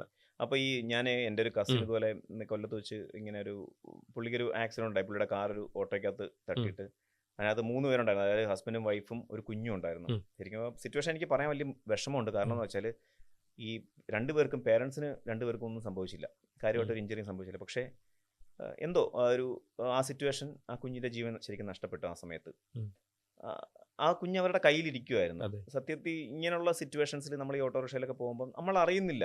ഇപ്പം ഒരു വണ്ടി എങ്ങനെയോ വന്ന് ആ വണ്ടി ആക്സിഡന്റ് ഉണ്ടായി. ആ ആക്സിഡന്റ് ഉണ്ടാകുമ്പോൾ ആരുടെ കയ്യിലെ മിസ്റ്റേക്ക് ആണോ എന്ന് അറിയാൻ പറ്റില്ല. പക്ഷേ അങ്ങനെ ജീവൻ നഷ്ടപ്പെടുമ്പോൾ അതെന്തുകൊണ്ടായിരിക്കും? അതായത് പേരൻസിന് ഒന്നും സംഭവിക്കുന്നില്ല, അവർക്കൊരു കുഴപ്പമില്ല. അവർ ഇങ്ങനെ ആ ആക്സിഡന്റിൽ ഓട്ടോ മറിഞ്ഞു, പക്ഷെ കുഞ്ഞിന് ജീവൻ നഷ്ടപ്പെട്ടു. കൊച്ചു കുഞ്ഞായിരുന്നു, ഒരു വയസ്സ് താഴെയുള്ള ഒരു കുഞ്ഞായിരുന്നു. ആ സിറ്റുവേഷൻസ് എങ്ങനെയാണ് സംഭവിക്കുന്നത് ശരിക്കും? ഇതൊക്കെ പലപ്പോഴും സംഭവിക്കുന്നത് നമുക്ക് ആക്ച്വലി ഇപ്പോൾ ഒരു ഇമ്പാക്ട് ഉണ്ടാവുകയാണെങ്കിൽ വലിയവർക്ക് ഉണ്ടാകുന്ന ആ ഒരു ഷെയ്ക്ക് അല്ലെങ്കിൽ ഇമ്പാക്റ്റിനെക്കാട്ടും കൂടുതലായിരിക്കും കുട്ടികളുണ്ടാവുക. അവരുടെ എൻ്റയർ ബോഡി ആയിരിക്കും മൂവ് ചെയ്യുക, എവിടെയെങ്കിലും പോയി തട്ടുക എന്നൊക്കെയുള്ള. അപ്പോൾ അതേപോലെ അവരുടെ ബോഡി സർഫസ് ഏരിയയും ഇമ്പാക്ട് ഉണ്ടാവാനുള്ള ചാൻസ് വളരെ കൂടുതലാണ് വലിയവരെ കാട്ടി. അപ്പോൾ അതുകൊണ്ട് നമ്മൾ വലിയൊരു ജസ്റ്റ് തട്ടിയാൽ അവിടെ ഇരിക്കുകയാണെങ്കിൽ കുട്ടിയുടെ എൻ്റയർ ബോഡിയാണ് പോയിട്ട്, നമ്മളിപ്പോൾ ബാക്കിൽ ഇരിക്കുകയാണെങ്കിൽ നമ്മുടെ ബാക്കിൽ ആ സീറ്റിൽ പോയി ഇരിക്കുന്നതൊക്കെ മിക്കവാറും ആ കുട്ടിയുടെ എൻ്റയർ ബോഡി ആയിരിക്കും. അപ്പോൾ ഈ ബ്ലീഡിങ്ങിനൊക്കെ ഉള്ള ചാൻസ് വളരെയധികം കൂടുതലാണ്. ഓക്കെ, അത് പറഞ്ഞപ്പോഴാണ് എനിക്കൊരു കാര്യം കൊണ്ട് എനിക്ക് ചോദിക്കാനുള്ളത് പറഞ്ഞാൽ, പണ്ടത്തെ കാലത്ത് നിന്ന് ഇപ്പോൾ കാര്യങ്ങൾ കുറേ മാറിയിട്ടുണ്ട്. കാരണം ആക്സിഡന്റ് ഒരു സിറ്റുവേഷൻ, നമ്മളൊരു ആക്സിഡന്റ് ഒക്കെ ഫേസ് ചെയ്യുന്ന സമയത്ത് നമ്മൾ കണ്ടുകൊണ്ടിരിക്കുകയാണെങ്കിൽ നമ്മൾ പെട്ടെന്ന് എല്ലാവരും വണ്ടിയിൽ നിന്ന് ഓടി ഇറങ്ങി ചെന്ന് വേണ്ട സഹായങ്ങളൊക്കെ പലപ്പോഴും ചെയ്യാറുണ്ട്. കാരണം ഇപ്പം നിയമങ്ങളൊക്കെ കുറച്ചുകൂടെ ഒക്കെ ലിബറലായി മാറിയിട്ടുണ്ട്. അപ്പോൾ എന്നാലും നമ്മൾ പല വീഡിയോസും കാണുന്നതാണ്. അപ്പം നമ്മളിപ്പോൾ മാധ്യമപ്രവർത്തകരാണ് തന്നെ പറയുന്നതാണ്, നമ്മൾ പല വീഡിയോസും കാണും. ആൾക്കാർ ഒരു ആക്സിഡന്റ് നടന്നു കഴിഞ്ഞാൽ പലരും ശ്രദ്ധിക്കാതെ അങ്ങ് പോകും. ഒരു ആക്സിഡന്റ് നടക്കുന്നു, അയാളവിടെ കിടക്കുന്നു, ചോര വാർന്ന് ഇങ്ങനെ നടക്കുന്നു. ഇപ്പോഴും വാർത്തകൾ വരുന്നുണ്ട്, വളരെ റയറായിട്ടാണ് വാർത്തകൾ വരുന്നതെങ്കിലും അത്തരം വാർത്തകൾ വരാറുണ്ട്. അപ്പോൾ ഇങ്ങനെയുള്ള ഈ സിറ്റുവേഷൻസിൽ നമ്മൾ പബ്ലിക് ശരിക്കും ഒരു അവെയർ ആവണ്ടേ? ഒന്നാമത്തെ കാര്യം എന്ന് പറയുന്നത്, നമുക്ക് ഈ CPR കൊടുക്കുന്നത് ഇപ്പോഴും നോർമൽ പബ്ലിക്കിന് അത്ര CPR കൊടുക്കുന്നത് എങ്ങനെയാണെന്നുള്ള ഐഡിയ ഇല്ല. ഫസ്റ്റ് എയ്ഡ് എന്ത് കൊടുക്കണം എന്നുള്ള ഐഡിയ നമുക്കില്ല. ശരിക്കും ഇതൊക്കെ സ്കൂളുകളിൽ തൊട്ട് പഠിപ്പിച്ച് തുടങ്ങേണ്ട കാര്യമല്ലേ? നമ്മൾ സ്കൂളിൽ മാൻഡേറ്ററി ആക്കേണ്ടുന്ന ഒരു ടോപ്പിക് തന്നെയാണ് ഈ CPR ഫസ്റ്റ് എയ്ഡ് ഒക്കെ. കാരണം ഇതൊരു എന്താ പറയുക, ഇപ്പോൾ പലയിടത്തും ആക്ച്വലി ഹ്യൂമൻ റൈറ്റിൻ്റെ ഒരു ഭാഗമായിട്ട് പോലും CPR മാറ്റി തുടങ്ങിയിട്ടുണ്ട്. അതായത് CPR പഠിക്കാനുള്ള ഓപ്പർച്യൂണിറ്റി കിട്ടുക എന്ന് പറയുന്നത് ഒരു ഹ്യൂമൻ റൈറ്റിനെ ഭാഗമാക്കാൻ പോലും ഇപ്പം പല ഇത് നടക്കുന്നുണ്ട്. അപ്പോൾ അതിന് കാരണം വെച്ചാൽ ഇതിനകത്ത് അറസ്റ്റ് അല്ലെങ്കിൽ കാർഡിയക് അറസ്റ്റ് എന്നുള്ള സിറ്റുവേഷൻ ആർക്കും എപ്പോഴും വരാം. ആ സമയത്ത് അവിടെ ഉള്ള ആൾക്കാരത് ചെയ്തില്ലെന്നുണ്ടെങ്കിൽ, അതായത് നമ്മുടെ ഒരു കാർഡിയക് ഹാർട്ട് നിന്ന് പോയാൽ 6 മിനിറ്റ് കൊണ്ട് നമ്മുടെ ബ്രെയിനിൻ്റെ പെർമനന്റ് ഡാമേജിലോട്ട് പോവാണ്. ഓക്കെ, അപ്പോൾ അതിനുശേഷം പിന്നെ പോകുന്ന ഓരോ മിനിറ്റിലും നല്ലൊരു ശതമാനം ബ്രെയിൻ നശിച്ചുകൊണ്ടിരിക്കുക, ബ്രെയിൻ ഡെത്തിലേക്ക് പോകും. ഒരു 10 മിനിറ്റ് കഴിയുമ്പോൾ പോലും നമുക്ക് ആളെ കിട്ടാനുള്ള ചാൻസ് ഓൾമോസ്റ്റ് 90% നഷ്ടപ്പെടുവാണ്. അപ്പോൾ ആ സമയത്ത് അവിടെ കൂടെ ആരാണോ ഉള്ളത്, ആ ആൾ CPR സ്റ്റാർട്ട് ചെയ്തെന്നുണ്ടെങ്കിൽ നമുക്ക് ഇയാളെ തിരിച്ചു കിട്ടില്ല. അപ്പോൾ അതുകൊണ്ട് ആക്ച്വലി പറയുന്നത് പബ്ലിക്കിന് മാൻഡേറ്ററി ആയിട്ട് അറിഞ്ഞിരിക്കേണ്ടുന്ന നമ്മൾ നീന്തലും നമ്മളിപ്പോൾ അങ്ങനെയൊക്കെ പഠിക്കുന്നത് പോലെ അറിഞ്ഞിരിക്കേണ്ട ഒരു സ്കില്ലാണ് CPR. അതുപോലെ ഡോക്ടർ, നമ്മൾ ആക്സിഡന്റുകളെ കുറിച്ച് മാത്രമാണ് സംസാരിക്കുന്നത്. ശരിക്കും പറഞ്ഞാൽ ഈ എമർജൻസി എന്ന് പറയുന്നത് ആക്സിഡന്റുകൾ മാത്രമല്ലല്ലോ. ശരിക്കും ഡോക്ടർ പറഞ്ഞ പോലെ ഒരാൾ മുങ്ങിക്കഴിഞ്ഞാൽ അയാളെ ചിലപ്പോൾ മരണപ്പെട്ടു പോകാം, അല്ലെന്നുണ്ടെങ്കിൽ എമർജൻസിയിൽ ചിലപ്പോൾ അയാളെ നമുക്ക് രക്ഷിക്കാൻ സാധിക്കും, എടുക്കാൻ പറ്റും. അതുപോലെ ഏറ്റവും പ്രധാനപ്പെട്ട ആളാണ് സ്നേക്ക് ബൈറ്റ്, പാമ്പ് കടി ഏൽക്കുക എന്നുള്ളത്. പാമ്പ് കടി ഏൽക്കുന്ന ഒരു എമർജൻസി സിറ്റുവേഷൻ ആണ്. ചില സമയങ്ങളിൽ ഡോഗ് ബൈറ്റ്, അതായത് നായയുടെ ആക്രമണം എന്ന് പറഞ്ഞാൽ ഇപ്പം സ്ഥിരം സിറ്റുവേഷൻ ആണ്. നായകൾ ആക്രമിക്കുക എന്ന് പറയുന്നത് അതൊക്കെ ഒരു വലിയ വലിയ പ്രശ്നങ്ങളിലേക്ക് പോകുന്നതാണ്. അതുപോലുള്ള ആക്സിഡന്റ്, പിന്നെ ഈ പറഞ്ഞ പോലെ ഒരാൾ കുഴഞ്ഞു വീഴുക, ഡോക്ടർ പറഞ്ഞ പോലെ ഒരാൾ കുഴഞ്ഞു വീഴുന്നു. അതുപോലെ തന്നെ ഫിറ്റ്സ് ഉണ്ടാവുക ഒരാൾക്ക്, നമ്മൾ പബ്ലിക്കിൽ ഒരു ബസ് സ്റ്റോപ്പിലോ അല്ലെങ്കിൽ ബസ്സിലോ ഒക്കെ ഇരിക്കുന്ന സമയത്ത് പെട്ടെന്ന് ഒരാൾക്ക് ഫിറ്റ്സ് ഉണ്ടാകുമ്പോഴത്തേക്കിന്, അതും എല്ലാം എമർജൻസി സിറ്റുവേഷൻസ് അല്ലേ? അത്തരം സിറ്റുവേഷനുകളും നമ്മൾ ഹാൻഡിൽ ചെയ്യാൻ പഠിക്കണ്ടേ? അതെങ്ങനെയായിരിക്കും? ഇപ്പം നമ്മൾ എമർജൻസിയിൽ നമ്മൾ ആക്ച്വലി നമ്മുടെ ഒരു വർക്ക് ഫ്ലോ വെച്ച് നമ്മൾ ഏതൊരു എമർജൻസി വന്നാലും കുട്ടിയാണെങ്കിലും വലുതാണെങ്കിലും എല്ലാവർക്കും ഒരേ അപ്രോച്ച് നമ്മൾ എടുക്കുന്നത്. അപ്പോൾ അതിൽ ഏറ്റവും ഇമ്പോർട്ടൻറ്റ് ഫസ്റ്റ് നമ്മളൊരു ഇനിഷ്യൽ ഇംപ്രഷൻ ക്രിയേറ്റ് ചെയ്തു. അതിൽ നമ്മളോട്ട് ഒറ്റ കാര്യമുള്ളൂ, പേഷ്യൻ്റ് കാർഡിയക് അറസ്റ്റ് ആണോ അല്ലേ എന്നുള്ളത്. ശ്വാസം എടുക്കുന്നില്ല, അനക്കം ഇല്ലെങ്കിൽ നമ്മൾ CPR സ്റ്റാർട്ട് ചെയ്യും. ഓക്കെ, ഇനി ശ്വാസം എടുക്കുന്നുണ്ട്, അനക്കമൊക്കെ ഉണ്ട്, ആൾ ആക്റ്റീവ് ആണെങ്കിൽ പിന്നെ ഈ പറഞ്ഞ എല്ലാ കണ്ടീഷൻസ് എല്ലാം, ഇപ്പോൾ അത് സീഷർ ആവാൻ, പെട്ടെന്ന് ഇപ്പോൾ എന്തെങ്കിലും ഒരു പാമ്പ് അടിച്ചാൽ എന്തുകൊണ്ടെല്ലാം ആവാം. നമ്മുടെ അപ്രോച്ച് എല്ലാവർക്കും ഒരേപോലെയാണ്. നമ്മൾ നോക്കുന്നത് മെയിൻലി ABCDE. അപ്പോൾ അതിൽ ഫസ്റ്റ് എയർവേ, ശ്വാസനാളത്തിൽ എന്തെങ്കിലും തടസ്സം ഉണ്ടോ എന്ന് നോക്കും. ബ്രീത്തിങ്ങിലും പേഷ്യൻ്റ് ശ്വാസം എടുക്കാൻ ബുദ്ധിമുട്ട് എന്തെങ്കിലും ഉണ്ടെന്ന് നോക്കും. ഇവിടെ എന്തെങ്കിലും കുഴപ്പമുണ്ടെങ്കിൽ നമ്മൾ ഇമ്മീഡിയറ്റ്ലി ഇന്റർവ്യൂ ചെയ്തതിന് ശേഷം മാത്രമേ അടുത്തോട്ട് പോകത്തുള്ളൂ. മൂന്നാമത് സർക്കുലേഷൻ, ഒബ്വിയസ്ലി ബ്ലീഡിങ്ങോ അല്ലെങ്കിൽ എന്തെങ്കിലും ബ്ലീഡിങ്ങോ അങ്ങനെ പ്രശ്നമുണ്ടോ നോക്കും. അല്ല പേഷ്യൻ്റ് ഇപ്പോൾ എവിടെയെങ്കിലും ആക്ച്വലി പേഷ്യൻ്റ് ഫ്ലൂയിഡ്ലെസ് ഉണ്ടായിട്ടുണ്ടെങ്കിൽ നമ്മൾ ഡ്രിപ്പ് അതൊക്കെ സ്റ്റാർട്ട് ചെയ്ത് അങ്ങനെ സപ്പോർട്ട് ചെയ്യും. ഇപ്പോൾ പറഞ്ഞു വന്ന ഒരു പബ്ലിക് ആണെങ്കിൽ പോലും ഈ ABC നമ്മൾ എപ്പോഴും മൈൻഡ് ഉണ്ടാവുക. അപ്പോൾ നമ്മൾ ഏത് അസുഖമാണെങ്കിലും ആ ആളെ കൊല്ലാൻ ചാൻസ് ഉള്ള ഈ 3 കാര്യങ്ങളാണ്: എയർവേ, ബ്രീത്തിങ്, സർക്കുലേഷൻ. അപ്പോൾ ശ്വാസം എടുക്കാൻ പറ്റുന്ന ആളെ തലയൊക്കെ ചരിച്ച് കിടത്തുക, ആൾക്കിപ്പോൾ വൊമിറ്റ് ചെയ്യുകയാണെങ്കിൽ സൈഡിലോട്ട് ചരിച്ച് കിടത്താം. അപ്പോൾ ഇങ്ങനെയൊക്കെയുള്ള കാര്യങ്ങളാണ് ആക്ച്വലി നമുക്കൊരു പബ്ലിക്കിന് ചെയ്യാവുന്നത്. ഈ ബാക്കിയുള്ള സെക്കൻഡറി ട്രീറ്റ്മെൻറ്റാണ് ഈ പറഞ്ഞ പോലെ ഇപ്പോൾ ഒരു ഡോഗ് ബൈറ്റാണ് നമ്മളുള്ള വാക്സിൻ എടുക്കുക, ബാക്കി ഈ കാര്യങ്ങൾക്ക് സെക്കൻഡറി ട്രീറ്റ്മെൻറ്റാണ്. അപ്പോൾ നമ്മൾ എപ്പോഴും ഫോക്കസ് ചെയ്യേണ്ടത് ഇയാളുടെ ജീവൻ നഷ്ടപ്പെടാതിരിക്കാനുള്ള പ്രക്രിയകളാണ്. അപ്പോൾ എപ്പോഴും എയർവേ, ബ്രീത്തിങ് ആൻഡ് സർക്കുലേഷൻ ഇതിൽ ചെയ്യുന്ന കാര്യങ്ങൾ നമ്മൾ പ്രയോറിറ്റൈസ് ചെയ്യാം. അപ്പോൾ ഇതിന് മിനിമം പബ്ലിക് ഒരു ഫസ്റ്റ് എയ്ഡ് കോഴ്സുകൾ അറ്റൻഡ് ചെയ്യുകയാണെങ്കിൽ ഒരുപാട് ഇത് ഹെൽപ്ഫുൾ ആയിരിക്കും. ഈ ഇതിന് ഒരു കാര്യം കൂടെ ചോദിക്കുന്നതിന് മുമ്പ് ഞാൻ ഒരൊറ്റ കാര്യങ്ങൾ മുമ്പ് SCT ഹോസ്പിറ്റലിലെ എമർജൻസി ഡിപ്പാർട്ട്മെന്റിലെ മറ്റൊരു ഡോക്ടറിനോട് സംസാരിച്ച വഴിക്ക് എന്നോട് വീഡിയോ കാണിച്ചു തന്നു. ആ വീഡിയോയിൽ കണ്ടതെന്ന് പറഞ്ഞാൽ ഒരു പേ വിഷബാധ ഏറ്റ് ഫൈനൽ സിറ്റുവേഷൻ ഉള്ള ഒരു പേഷ്യൻ്റ് ആണ്. പുള്ളിയുടെ സിറ്റുവേഷൻ ഞാൻ ആ വീഡിയോയിൽ കണ്ടപ്പോൾ ഞാനങ്ങ് ഭയങ്കര ടെൻസ്ഡ് ആയിപ്പോയി. കാരണം എന്ന് പറഞ്ഞാൽ അയാൾ വല്ലാത്തൊരു ഭ്രാന്തമായ അവസ്ഥയിലൂടെയാണ് അയാൾ കടന്നു പോകുന്നത്. അതായത് ഇതൊരു ഫൈനൽ സ്റ്റേജാണ്. ഡോക്ടറിൻ്റെ അടുത്ത് പറഞ്ഞതെന്ന് പറഞ്ഞാൽ ഇനി അയാളെ രക്ഷിക്കാനൊന്നും നമുക്ക് പറ്റില്ല, കാരണം അയാളുടെ ഫൈനൽ സ്റ്റേജാണ്. പക്ഷേ അയാൾ കുറേ കാര്യങ്ങൾ പറയുന്നുണ്ട്. അയാൾ അന്യ സംസ്ഥാന തൊഴിലാളിയായിരുന്നു. അപ്പോൾ അയാളുടെ നാട്ടിലെ അയാളുടെ ഫാമിലിയെക്കുറിച്ച് പറയുന്നു, അയാളുടെ സിറ്റുവേഷൻസ്, അയാളുടെ മക്കളെക്കുറിച്ചൊക്കെ പറയുന്നു. ശരിക്കും ഒരാൾ ആ ഒരു പേവിഷബാധ ഏറ്റ് മരണത്തിലേക്ക് പോകുന്ന ആ ഒരു അവസ്ഥ അതൊരു ഭയാനകമായ അവസ്ഥയാണ്. ശരിക്കും അത്തരം അവസ്ഥകൾ നമുക്ക് ഒഴിവാക്കാൻ പറ്റുന്നതല്ലേ? അതായത് നമ്മൾ പേവിഷബാധയ്ക്ക് ഇപ്പോഴും ട്രീറ്റ്മെൻറ്റ് എന്നുള്ള പറയുന്നത് പ്രത്യേകിച്ചൊരു സംഭവമില്ല. നമ്മൾ ലോകം മൊത്തം കണക്കെടുത്താലും ഈശ്വര 3-4 പേരെ ഇതുവരെ ജീവിച്ചായിട്ട് മീൻസ് പേവിഷ വന്നതിന് ശേഷം സർവൈവായിട്ട് കണ്ടപ്പെട്ടിട്ടുള്ളൂ. 3-4 പേര് മാത്രം, ബാക്കി എല്ലാവരും മരണപ്പെടുക ചെയ്തിരിക്കുന്നത്. പക്ഷേ ഈ പറഞ്ഞ പോലെ നമ്മുടെ ഈ ഒരു സിറ്റുവേഷൻ, നമ്മൾ ഈ പറഞ്ഞ പോലെ ആ ലാസ്റ്റ് നിമിഷങ്ങളിൽ ഇയാളുടെ സഫറിങ് നമുക്ക് റിലീവ് ചെയ്യാൻ പറ്റും. ആക്ച്വലി നമുക്ക് അയാളെ അബോധത്തിലാക്കുക അല്ലെങ്കിൽ മയക്കി കിടത്തുകയൊക്കെ ചെയ്യുകയാണെങ്കിൽ ഈ ഒരു ഹ്യൂമൻ സഫറിങ് നമുക്ക് ഒഴിവാക്കാൻ പറ്റും. ഇനി നേരത്തെ ഡോക്ടർ പറഞ്ഞു ഈ ആക്സിഡന്റ് സമയത്ത് ചെയ്യേണ്ട കുറച്ച് കാര്യങ്ങളെക്കുറിച്ച് പറഞ്ഞു. ശരിക്കും ഈ കണ്ടുകൊണ്ടിരിക്കുന്നവർ ചെയ്യേണ്ടാത്ത കുറേ കാര്യങ്ങളില്ല. അതായത് നിങ്ങൾ ഈ അങ്ങനെ ഒരു സിറ്റുവേഷനിൽ നിങ്ങൾ ഒരിക്കലും ചെയ്യാൻ പാടില്ലാത്ത കുറേ കാര്യങ്ങൾ, അതെന്തൊക്കെയാ? അപ്പോൾ ഏറ്റവും ഇമ്പോർട്ടൻ്റ് വന്ന ഉടനെ എണീപ്പിച്ചെടുത്ത് വെള്ളം കൊടുക്കുക എന്നൊക്കെയുള്ളത്. അതൊന്നും ആക്ച്വലി സ്ഥിരം പരിപാടി. വന്ന ഉടനെ തന്നെ ആളെ അങ്ങ് പൊക്കി അങ്ങ് ഇരുത്തുക. അപ്പോൾ നമ്മൾ ആക്ച്വലി നമ്മൾ കെയറിങ് ഈസ് ഓക്കെ, പക്ഷേ ഇത് നമ്മൾ ചെയ്യുന്നത് ആക്ച്വലി ആ വ്യക്തിക്ക് ഹാംഫുൾ ആയിരിക്കും. ഇപ്പം പറ്റുന്ന നേരത്തെ പറഞ്ഞ പോലെ ആക്സിഡൻറ്റ് വിക്ടിംസ് സാധാരണ ഒരു മെഡിക്കൽ എമർജൻസി പോലല്ല, മാക്സിമം അവരുടെ ബോഡി മൂവ് ചെയ്തിരിക്കുന്നത് അവർക്ക് ആക്ച്വലി ഹെൽപ്ഫുൾ ആണ്. രണ്ടാമത് ഇപ്പം നമ്മൾ ഇപ്പോഴത്തെ ഫ്രണ്ട് മിക്ക ആൾക്കാരും പോയി റീൽസ് എടുക്കാനും വീഡിയോ എടുക്കാനൊക്കെ ഉള്ള ആ ടെൻഡൻസി അത് മാക്സിമം അവോയ്ഡ് ചെയ്യുക. കാരണം പലപ്പോഴും ഒരു ആംബുലൻസ് എടുക്കുന്നതിനെക്കാട്ടും കൂടുതൽ ആദ്യം പ്രയോറിറ്റൈസ് ചെയ്യുന്നത് ആ വീഡിയോ എടുത്തിട്ട് ഓൺലൈൻ ഇട്ടിട്ട് ആക്ച്വലി ആ ഒരു ഇതിന് വേണ്ടിയിട്ടാണ്. അതെ. അപ്പോൾ ആ ഒരു ടെൻഡൻസി ആക്ച്വലി കൺട്രോൾ ചെയ്തേ പറ്റത്തുള്ളൂ. മൂന്നാമതായിട്ട് ആൾക്കാർ കൂടുന്നത് കൊണ്ട് വലിയ ബെനിഫിറ്റ് ആക്ച്വലി ആക്സിഡന്റ് വിക്ടിംസിനില്ല. അപ്പം അധികം ആൾക്കാർ കൂടാതെ ആ ഒരു ഇത് റെസ്ട്രിക്ട് ചെയ്യുക. കാരണം ആക്ച്വലി അതുപോലും ഈ വിക്ടിംസിന് ഒരു സഫോക്കേറ്റിംഗ് ആയിട്ട് ഫീൽ ചെയ്യാം. അപ്പോൾ ആവശ്യമുള്ളവർ മാത്രം അവിടെ നിൽക്കുക, ബാക്കിയുള്ള ഏരിയയിൽ നിന്ന് ക്ലിയർ ചെയ്യുക. പിന്നെ ഒരു സേഫ്റ്റി പെരിമീറ്റർ ഉണ്ടാക്കുക. അതായത് ബേസിക്കലി വണ്ടിയൊക്കെ പോകുന്ന സ്ഥലമാണ് നേരത്തെ പറഞ്ഞ പോലെ ആ വിക്ടിമിനെ ഒന്ന് സേഫായിട്ട് സെക്യൂർ ചെയ്യുന്ന ഒരു ഏരിയ റെഡിയാക്കി വെക്കുക. അതേപോലെ ആംബുലൻസ് വരാനുള്ള വഴി ഉണ്ടാക്കി കൊടുക്കുക. അതാണ് നമുക്ക് അവിടെ ചെയ്യാൻ ഏറ്റവും ഇമ്പോർട്ടൻറ്റ് കാര്യം. ഡോക്ടർ, ഈ എമർജൻസി എന്ന് പറയുമ്പോൾ നമ്മൾ എമർജൻസി എന്ന് പറഞ്ഞ് അതിപ്പോൾ നമ്മൾ ട്രോമ കെയർ എന്നാക്കി. ശരിക്കും ഇനി ഇതിൻ്റെ ഒരു ഫ്യൂച്ചർ എന്ന് പറയുന്നത് എന്തായിരിക്കും? ഞാൻ അവസാനത്തെ ഒരു ചോദ്യം കൂടെ ചോദിക്കുകയാണ്. ഇതിൻ്റെ ഒരു ഫ്യൂച്ചർ എന്താണ്? ശരിക്കും ഈ ആംബുലൻസ് വരുന്നത് അതൊരു എമർജൻസി അല്ലെങ്കിൽ ഒരു ട്രോമ കെയർ യൂണിറ്റ് ഈ സ്പോട്ടിലെത്താൻ സാധ്യതകളുണ്ടോ ഇനി തൊട്ട്? അപ്പോൾ നമ്മൾ ആക്ച്വലി നേരത്തെ പണ്ട് കാഷ്വാലിറ്റി എന്നാണ് പറയുന്നത്. നമ്മൾ എല്ലാ പേഷ്യൻസും വരുന്നു, നമ്മൾ ആ ഡോക്ടേഴ്സിനെ വിളിച്ച് കാണിച്ച് അങ്ങനെയൊക്കെ. ഇപ്പോൾ അത് മാറി എമർജൻസി ഡിപ്പാർട്ട്മെൻറ്റ്സ് ആയിട്ടുണ്ട്. കുറച്ചും കൂടി സൊഫിസ്റ്റിക്കേറ്റഡ് ഡിപ്പാർട്ട്മെൻറ്റ്സ് ആണ്. ആക്ച്വലി എമർജൻസി ഡിപ്പാർട്ട്മെൻറ്റ് നമ്മൾ കംപ്ലീഷൻ വരണമെങ്കിൽ പ്രീ ഹോസ്പിറ്റൽ കെയർ കൂടി വരണം. അതായത് ഹോസ്പിറ്റലിന് പുറത്തുള്ള കെയറും കൂടി വന്നാൽ മാത്രമേ എമർജൻസി കെയർ കംപ്ലൈൻറ്റ് ആകത്തുള്ളൂ. അതായത് എവിടെ വെച്ചാണ് ആക്സിഡന്റ് നടക്കുന്നത് അവിടെ മുതൽ കെയർ സ്റ്റാർട്ട് ചെയ്യണം. അപ്പോൾ അതിലൊരു ഇമ്പോർട്ടൻറ്റ് എലമെൻ്റാണ് ഇപ്പോഴത്തെ പുതിയൊരു എന്താ പറയുക ഒരു റിക്വയർമെൻറ്റ് എന്ന് പറയുന്നത് ആക്ച്വലി എമർജൻസി മെഡിക്കൽ ടെക്നീഷ്യൻസ് ആണ്, അല്ലെങ്കിൽ പാരാമെഡിക്സ്. അത് നമ്മൾ പോകുന്ന ആംബുലൻസിൽ ട്രെയിൻഡ് ആയിട്ടുള്ള ഒരു വ്യക്തി ഉണ്ടെങ്കിൽ ഈ പറഞ്ഞ പല ട്രീറ്റ്മെൻറ്റ്സും നമുക്ക് ഓൺ സൈറ്റ് ചെയ്യാൻ പറ്റും. അപ്പോൾ അത് തന്നെ നമ്മുടെ കേരള ഗവൺമെൻറ് പോലും ഇപ്പോൾ ഇനിഷ്യേറ്റീവ് എടുത്തിട്ടുണ്ട്. നമ്മുടെ കേരള യൂണിവേഴ്സിറ്റിയിൽ പുതിയ കോഴ്സസ് സ്റ്റാർട്ട് ചെയ്തിട്ടുണ്ട്. ഇപ്പോഴും റീസെൻ്റ്ലി ഇപ്പോൾ ഒരു കുറച്ച് വർഷങ്ങളായിട്ട് പല ഹോസ്പിറ്റലും കേരളത്തിൽ നടക്കുന്ന കോഴ്സസാണ് ഈ EMT ടെക്നീഷ്യൻ എന്നൊക്കെ പറയുന്നത്. അപ്പോൾ ഇങ്ങനത്തെ കോഴ്സസ് ആക്ച്വലി ചെയ്യുന്നത് വെച്ചാൽ ഒരു കോൾ വരുമ്പോഴത്തേക്കും ആംബുലൻസിൻ്റെ കൂടെ തന്നെ ഒരു ട്രെയിൻഡ് വ്യക്തിനെ കൂടി ഇതിൽ കൂടെ വിടുന്നു, ആംബുലൻസ് വിടുന്നു. അവിടെ പോയി ഈ ഡോക്ടർ ചെയ്യുന്ന പകുതി പണി അവരവിടെ ആ സൈറ്റിൽ ചെയ്തതിന് ശേഷം മാത്രമായിരിക്കും പേഷ്യൻ്റ് അവിടെ നിന്ന് എടുത്ത് ട്രാൻസ്ഫർ ചെയ്യുക. മനസ്സിലായി. അപ്പോൾ ഇങ്ങനത്തെ ആക്ച്വലി ഇനി ഫ്യൂച്ചർ. അതായത് നമ്മൾ ഒരു ട്രോമ കെയർ യൂണിറ്റ് അല്ലെങ്കിൽ ഒരു എമർജൻസി യൂണിറ്റ് കെയർ അവിടെ പോകും. ഈ സ്പോട്ടിൽ പോയി അവിടെ നിന്ന് ചികിത്സ സ്റ്റാർട്ട് ചെയ്തതിന് ശേഷമായിരിക്കും ഇയാളെ ഷിഫ്റ്റ് ചെയ്യാൻ സ്റ്റാർട്ട് ചെയ്യും.